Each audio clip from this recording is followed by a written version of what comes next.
ko nasohotse nkasanga aryamye hariya hasi.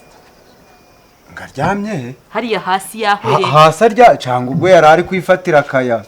Hako ubundi wo mu mutwe haba hazima. None si ni umuntu ntago yazakira niba yari ari kubona ari nk'umuyaga guri kwerekeza yahwereye uraho ngo none si ibyanyu ngo byagenze bite yahwereye mu buhe. Simbizi wimvugisha n'ibigambo byinshi cyonzi cyo. Ndeko kureba ukanduruma. Ahubwo uzi ko utaraza hano nta n'ibyago twagiraga bingana gutya. Ha bagukurikirane neza kuko ndi kubona hari nta kibazo bankurikirane ariko uzava hano utwaye nk'inyonjo kamubihurire. Ha habare kubeshera ngo Zella bira bigutiye wasanga ari nyina wamupfundikiye mu burozi kandi kuko cya gikobwa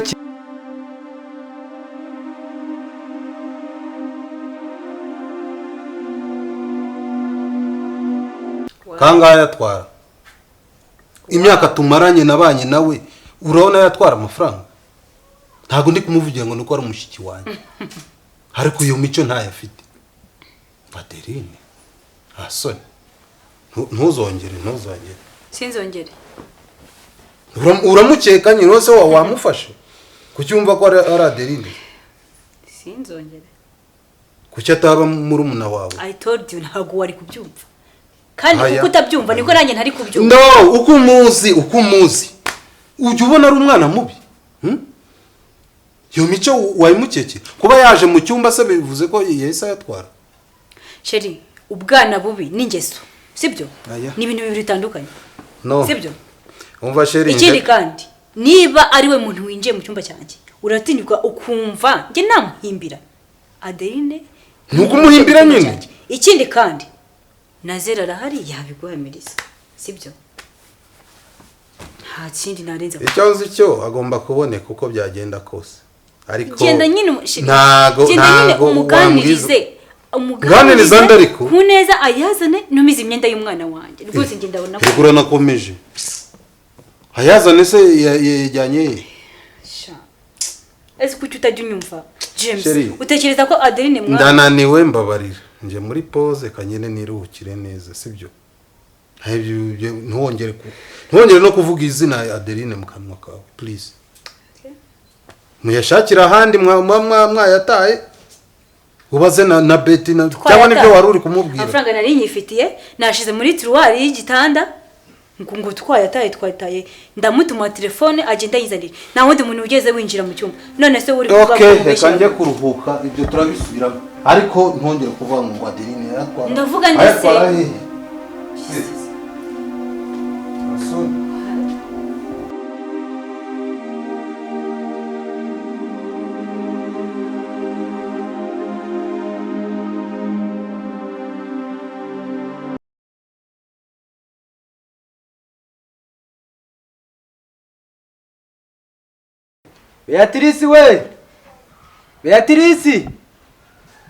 Beatrice we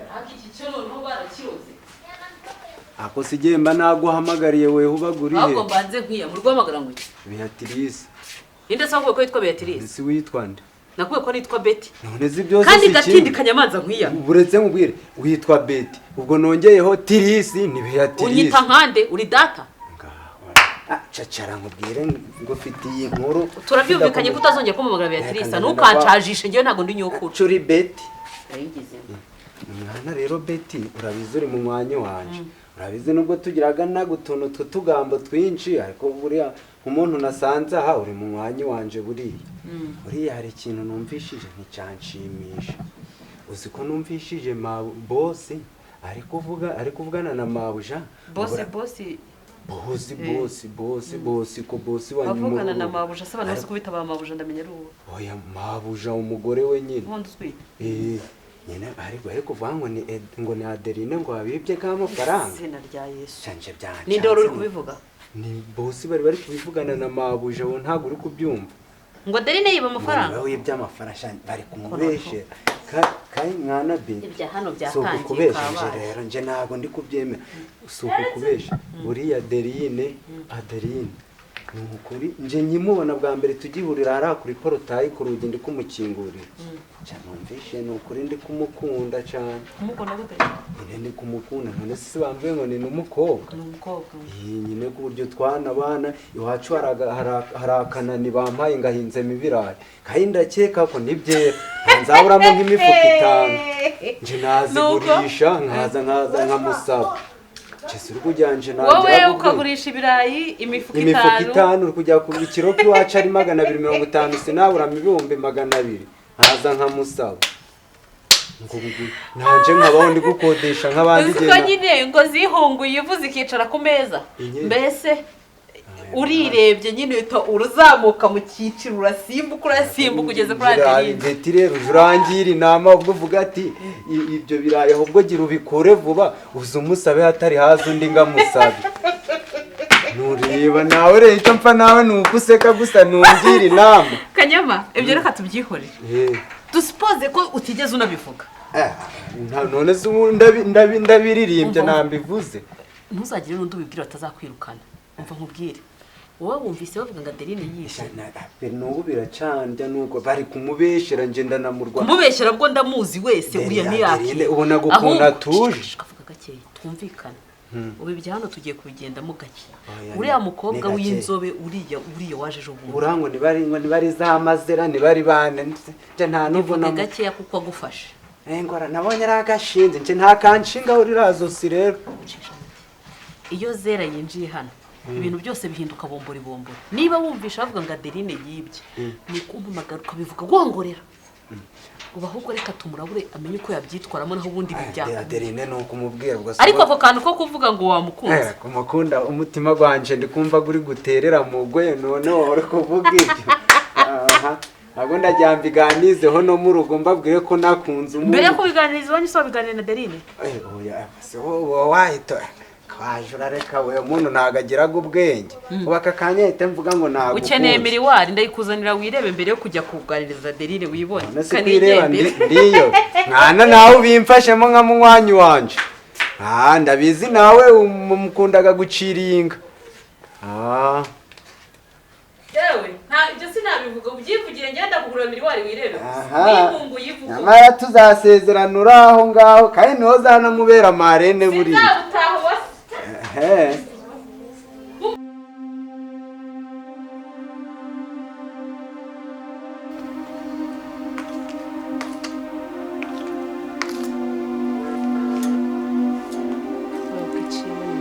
Ma umeze ute aho umwana wanararenge urwaye iki se kikamfata mu rubavu rw'ubumoso ikindi mu mugongo ariko ndawumva guteka umukobwa wanjye mba nanjye ndaho nyine ndaje nkohereza udufaranga urebe ko ajya kwa muganga ariko hari ikintu ashobora kukubwira akoze ukagira imana uragahana amafaranga wakoze umva nyine nkuko nabikubwiye rwa rugo narusubiyemo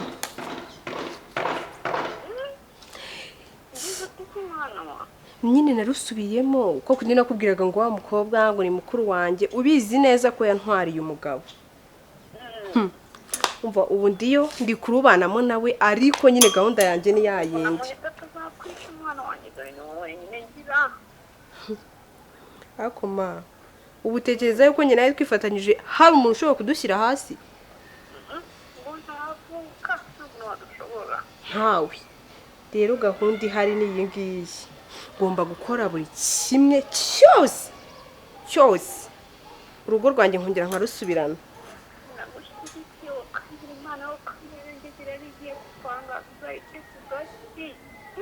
warabibonye reba ibintu yahoze ariko ngiye mama uzi ko ntekereza yuko igoratama ntekereza yuko no muri buriya burwayi nagize bano bantu bashobora kuba babifitemo uruhare nese ni gute umuntu yifata reba mawe ntabwo ujya ubikeka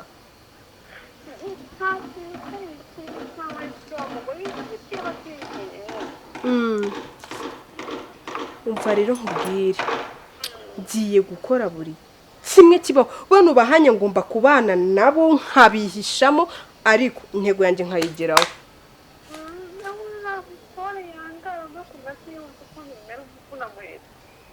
ariko muzika ari byo bwangire inama rero ubu ngubu nyine mfite ukuntu meze wagiye bazi ko nahindutse na rwa rukobwa ngo ni mukuru wanjye buriya ngo ruzi ko nyine ngo ndi muri umuna warwo ngo turabanye ngo namurekeye mugabo jewe mpari umugabo wanjye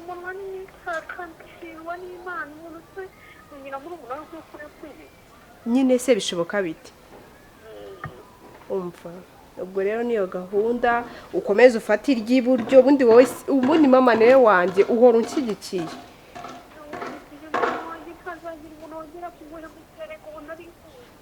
yigo pe umva ubu ngubu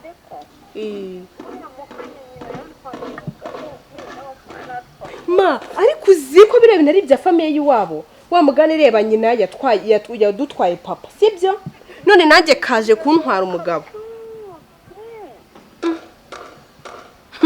bagiye kubona ibyo biterereje tugomba kubereka yuko ikipe bakiniye nayo idakinishwa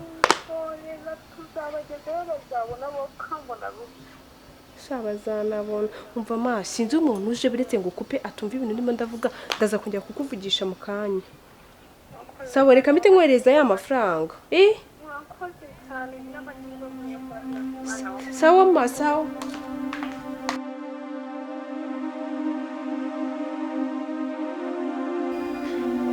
akanuma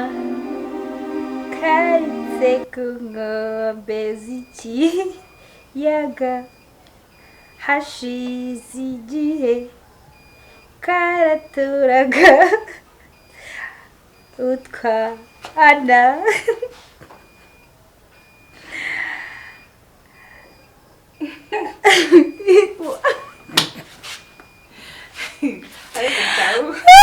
umuntu urimo aririmbira ari kukumva ahubwo ndayibagiwe wanyibukije shaka nza muvura icyaka ndabona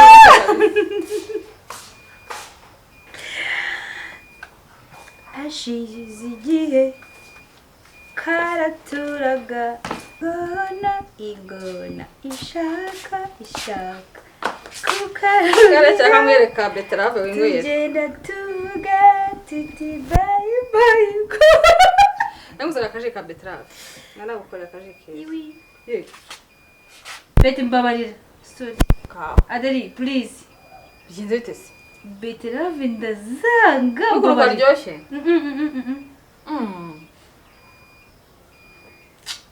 mbabarira nashika nishe hari akutabura amanje aza kwiheza se basi Adeline please kumbe skanda Adeline mbabarira ntutume mvuga nabi nashanga nuza kugashakuraza kugamu sibyo shambo bana nakagutekeye Adeline sigaye umeze nka bete utesha umutwe nawe kandi karora ko ngiye kukwinywera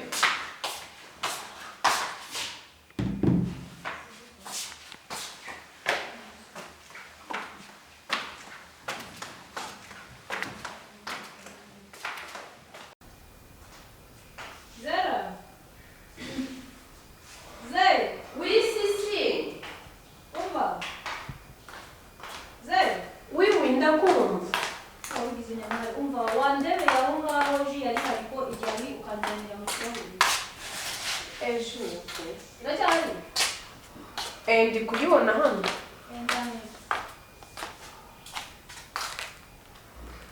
Teta iri niryo herezo ryawe ugiye kubona neza zero wundi we nturi mukuru wanjye ntuzigera unabawe cyo ugomba ucyumva ucyiteho ugomba gupfa ugapfana n'icyo cyano twite mukampa amahoro nkasubirana urugo rwanjye n'umugabo wanjye ushaka kunkora ibyo nyoko yakoze mama akamutwara umugabo uribeshya cyane ugomba kwihorera nkahorera na mama ibyo mwamukoreye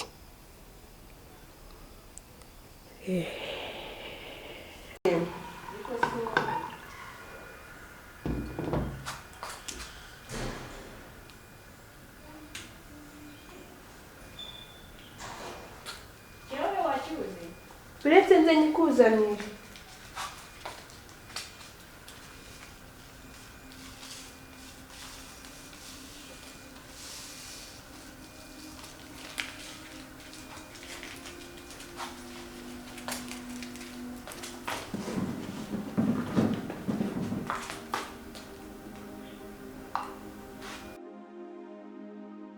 Zera umva ngiye kwiyizira ndimo ndashaka akarabure kanyinyega kugira ngo ngicika kandi bari gutegura nabonaga ari gatoya inka dore umubeberega ubukeneye amaraso kandi ako kaje n'akabeterave kamwe gutumira ariko gutyo nta murego umwaje gutyo baragutumira sauri kunywa gake gake gutumira nibwo nyine wumva yuko igize mu nda oya ndashaka ko kuba nduhukira we mukanya numvaga ntazi ukuntu umeze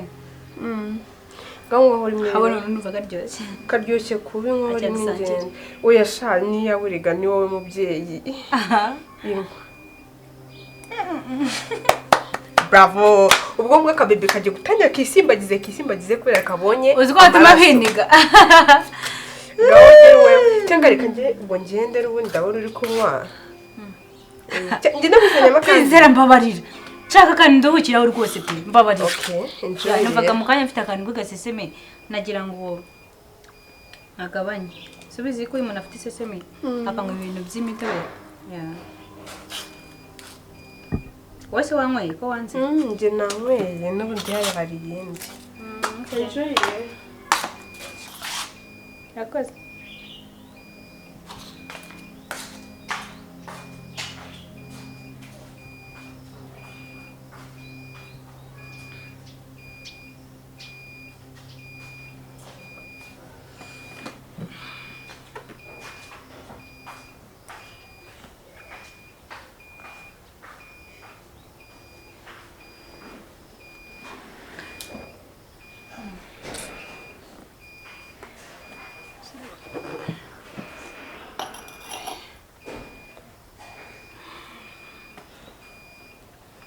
umwana nzamubyara nyumvishije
Yesu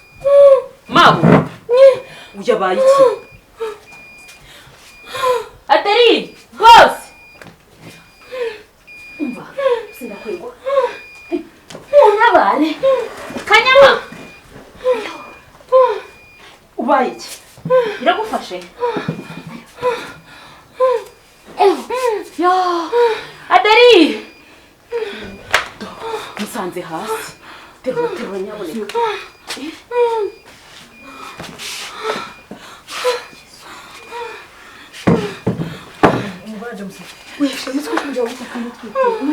kandi bone bagarama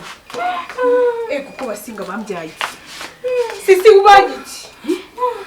bose ari bitu mugizi nsanza ryamya Adeline abagiki mana nyagasani reka ngiye gushaka bose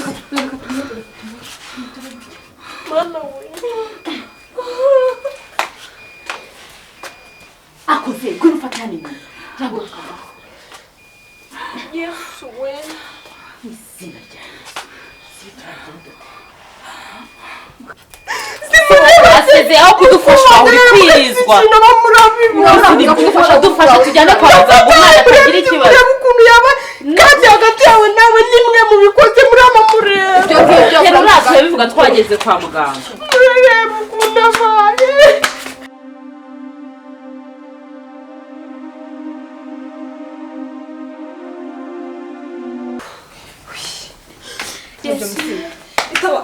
Mana deri wahamagaye vuba cyangwa nkahamagaza iyi ngiyi wowe murebe umuntu ukuntu ameze namwe muri iyo migi yesuwe dutabare cyangwa nuko atari mu tugiri bitabye koko yesu uko atitaba yesu bikira mariya nawe uri umubyeyi dutabarira umwana turakwinginze niba ari ibyaha by'uyu muntu n'ibyacu bitubabarire ku mwana wacu arokoke ufate jamusi alo Teta arapfuye Teta sinzi ikintu abaye Adeline nta nubwo uzi kumva niba umwana Teta sinzi ikintu abaye bavuka arahwere ntabwo ari kuvuga nta kintu na kimwe yapfuye niba ari ugupfa bavuka arimo arahinda umuriro afite ibicurane ibintu byose yapfuye none wakiriye akira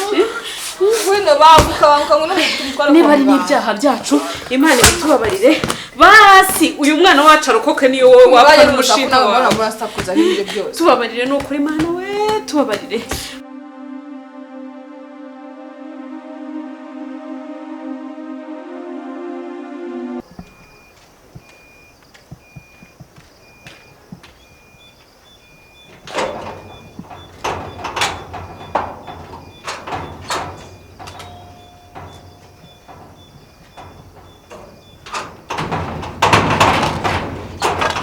Siro no undi yagiye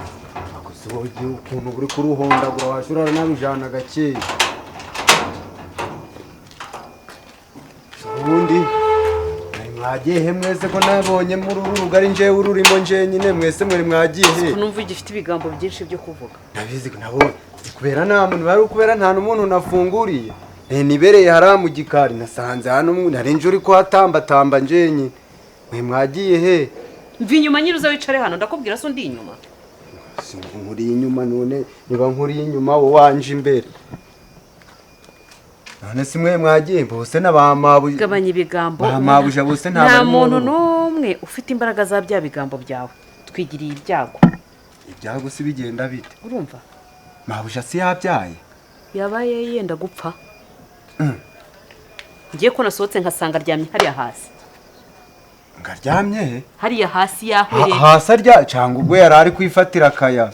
hako ubundi wo mu mutwe haba hazima none si ni umuntu ntago yazakira niba yari ari kubona ari nk'umuyaga guri kwerekeza yahwereye uraho ngo none si ngo byagenze bite yahwereye mu buye simbizi wimvugisha n'ibigambo byinshi cyonzi icyo nasanze yaryamye hariya n'indari ivuyemo tuzi niba n'umwana ari bube muzima ariko Imana ibabarira kugira ngo uriya mwana apfe mabuje Bekera Mariya we karwaza k'ibyago bigwi uzi ko ibyo byose byabaye ntabizi none se ubunenda amenya ngo mwagiye he ibunga ryawe se shanga ugiye gukorera amafaranga ubu iyo haba ntuba wantabaye hakiri kare nahamagaye kanyamanza gatindi ibunga ryanje sinago nibereye haramugika ndabizi ko wagiye kwipagasiriza sindi bunabivuge ariko icyo umenya cyo hano habaye ibitangaza ugabanya amagambo ubu mvuye kwa muganga kandi ntakubeshye ngiye nkubwira uko mbitekereza uriya muntu yarozwe na ntazi ngo ni Zella uravuga kagakobwa kamwe ni sikarumunaka ubu sikarumunaka ni karumunaka ariko uriya mukobwa ni umuziranenge uriya mukobwa n'imbeba ntago yayica yamuririye ikintu uriya mukobwa ni umuntu mwiza nta n'umuntu mwiza nkawe nabonye mwiyisi ahubwo si Zella ni Zella uri kuvugira gutyo uriya mukobwa ni umuntu mwiza mbese nta n'amakuru ufiteho nta n'ubwo umuzi neza uriya mukobwa aka kanya uramundushije nyine ahubwo buriya ntiyakugiriye neza kundusha kubera nje vuba niba ari Zella wishinze azakuzengereza azakubana isereri muri urwo rutwe uzataha uhetse nk'inyonjo ibaze inda y'amabuje ivuyemo none urabona uravugira Zella ubu ndi kwitegura kandi narumvishe ngo azabyara agahungu wenda nanjye twaje turakinana ibyo birakureba reka nigendere icyo nzi cyo utangiye kuvugira ngo Zella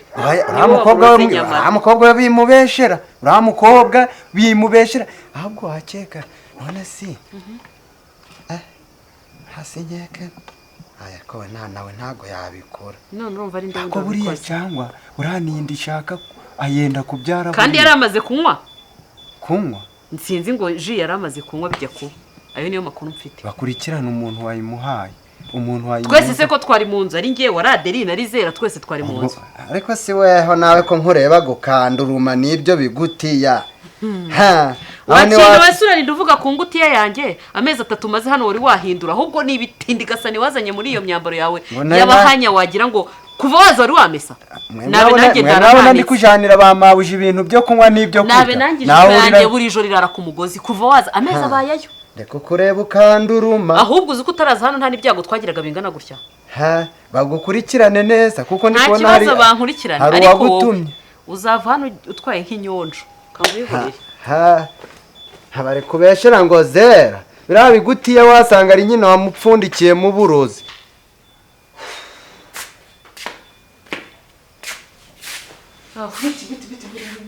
ngize imana ndahagusanze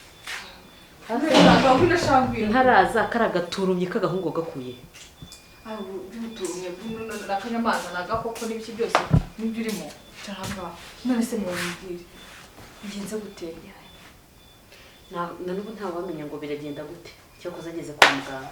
njye we reka mubwize ukuri impamvu nanze kujyana nawe ngo mukurikire kariya karumuna kane kugakubitira kwa muganga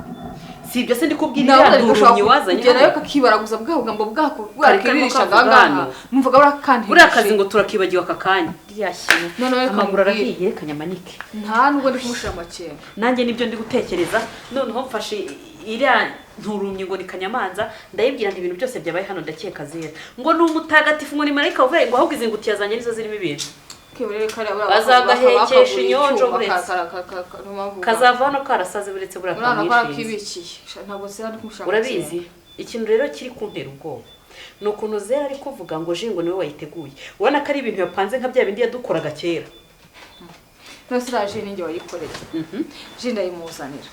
arambwira ngo ngarumva atayishaka ntabwo yarameze neza atitereka aho nkari nshaka ndaza kuza kuyihereza ndazanye itekara ku isaramanje ndagenda uzi inkuru irimo itangaje uretse ko nta kamera ziba hano aho waterekeye hariya ku meza nanjye nasutseho nayinyweye nta kintu nabaye n'umukobwa sha ntabwo ndi kumusha amakenga pe tuje kumushira amakenga uyu mwana wacu tumubuze twabigira dute byo kumara byibore ushaka nshaka no kubitekereza gusa yine mu gitondo ndazindukirayo urazindukira bitewe nuko uri guhamagara uzi ko musaza wawe ameze yabaye yasaze neza neza mfite ubwoba bwa karagakobwa karagakobwa ariko kabiri inyuma kandi gashaka kubikugerekaho kuko kuba ko nta wundi wabikora n'undi kuri kabishegeye kashegeye kugenda kamisha mana simbizi Adeli butegura icyo gukora kuko turagowe ndaragiye si umugoroba base ugiye hehe basangiye kwa muganga reka namubwiye ngo ntagiri ikintu bakenera baduhamagare wahita ugenda nta kibazo nise James nawe arararayo ntabwo yavi iruhande rw'umugore we ntacyo abaye hari ntacyo hagume mu gitondo hamusanga ikibazo rero ndi gutekereza nk'ubu ugiyeyo kakagira ibindi akora agapfa kagahita kavuga ngo uramurangije waretse ukagiyeyo muganga yerekana ibyabaye ese hano tudakwiye gufata umwanzuro kuva muri runo rugo ibi nibirangira Shabete nabyo se we rwakuva muri rugo bakubwira ko nabyara kabyanje byahagaze mu izina rya Yesu mva byahagaze ukazi bambwiye ngo byarangiye mva simbizi umva tugenda cyo kuryama sinzi natosha no ntabwo naryama ndi gutekereza ahantu nsize kwa muganga bamushyize ibintu bamucometsemo mana we natekereza uzi ko Zella nyine hari ukuntu iyo abantu bataye umutwe batitegereza umuntu uzi ko ari kutureba twareba hirya kayenga wamubonye namubonye kwa muganga turi kurangara akayenga kujya hari ikibazo ni ikibazo gikomeye ngiye namubonye hita mbona ya sura ya Zella wo kera atarasara twihishemo uriya mukobwa yaje hano ari kugakina ndaje mu kanya mu magana pasitera mfashe gusenga icyo cyo namagara cyo kuryama turebe ko twasinzira ntabwo naryama ahubwo ushaka ikintu turare tureba televiziyo abashoboye cyo kusamugende ntagara mbirota none ndi gutekereza no kuri iriya ngegeri iri ku muryango ariko buretse ejo buzira itari yo kagwa muri ruhurura